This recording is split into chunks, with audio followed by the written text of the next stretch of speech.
Hulikam ang isang insidente ng road rage sa Marikina City. Sa viral video, makitang komprontasyon sa pagitan ng mga driver na magkatabing pickup at kotse sa Riverbanks Avenue. Ilang sandali lang lumabas ang isang lalaki mula sa puting sasakyan sa harap ng kotse at sinunggaban niya ang pickup driver. Sunod na lumabas ang isang babae mula sa pickup at nakisali rin sa away. Natigil lang ang gulo ng pumagitnang isa pang pasahero ng pickup. Batay sa investigasyon, magkakamag-anak pala ang sakay ng kotse at puting sasakyan sa harap nito. Nakaaway nila mga sakay ng pickup dahil sa gitgitan sa parking. Ay sa pulisya, nagkaareglo na ang mga sangkot. May nauna pang sakyan sa kanila na nakapasok na. Ngayon, sumusunod po itong pickup natin, yung nasa left side.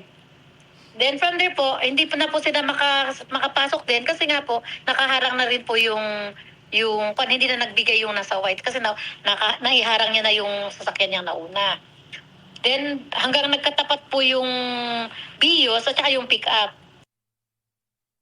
Igan, mauna ka sa mga balita, mag-subscribe na sa GMA Integrated News sa YouTube para sa iba't ibang ulat sa ating bansa.